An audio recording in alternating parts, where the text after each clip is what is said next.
Ways to effect change in the structural racism in the healthcare system first has to be done by someone who actually cares about the people in that community, about the people in all of the different communities, because nothing can bring prosperity and nothing can bring everlasting change, everlasting growth if it's not first foundation is done by someone who cares and someone who isn't just there for a title.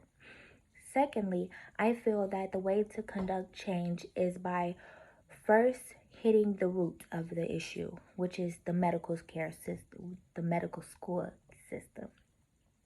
The medical school system, because there is a story of a guy also from TikTok who told his story, who was in medical school, and he said that there is a skin condition, and the way you can tell of this skin condition is if their whole body turns blue.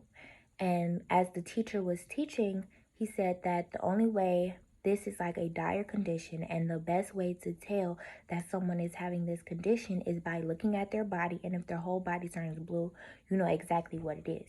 Him being a dark-skinned male in this class, he was thinking to himself that if he had this skin condition, no one would know, because there was no way that he could turn blue no matter what was going on.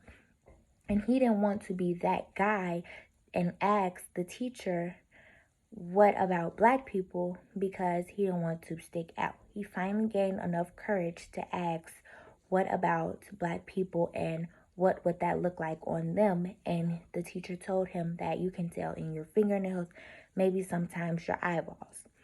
Without him asking that question, no one would have known. No one in that class would have known, and that answer would have never been answered.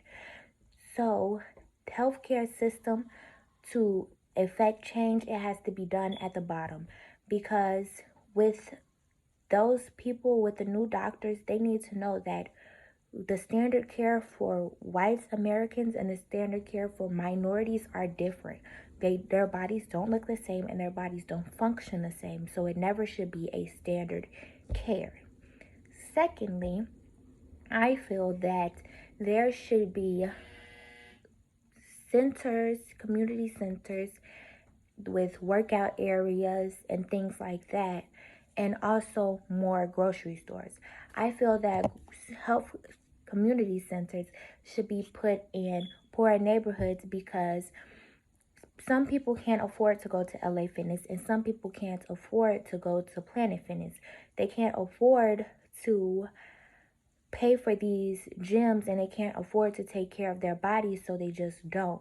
And I feel that people should have a free way to take care of their body, not only for people with underlying conditions, but also for kids. So kids won't just be everywhere.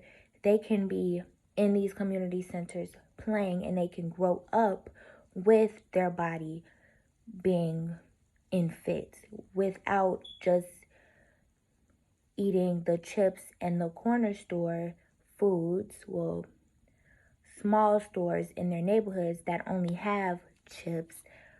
They can eat better. This is why I think that there should be grocery stores in poor neighborhoods, because where I'm from in Chicago, it's literally apparent. They're not even hiding it.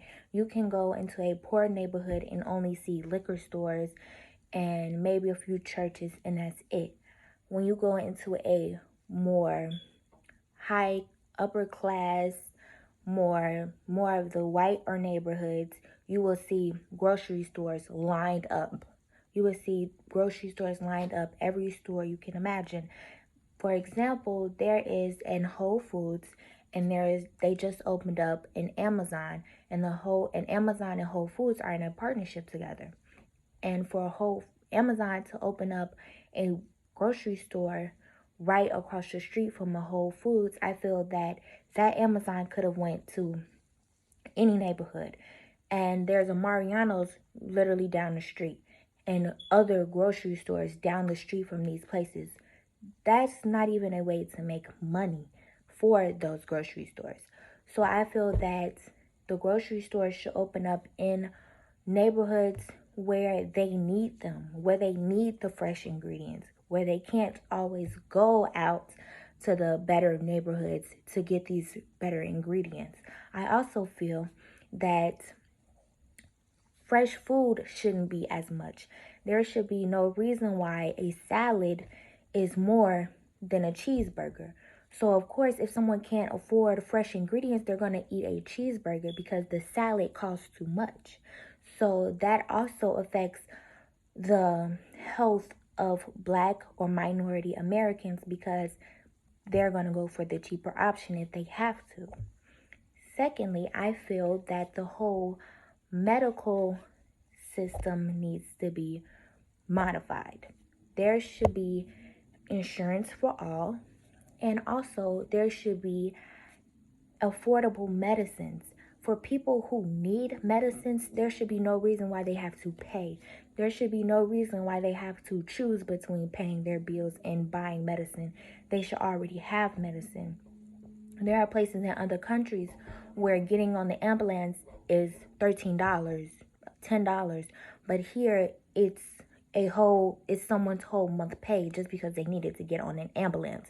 And that's not even covering their medical stay. That's not even covering the medical help. That's just getting a ride to the ambulance. There are people who are taking Ubers to the doctor because they don't want to pay the thousands and thousands of dollars of getting in an ambulance to go to the hospital.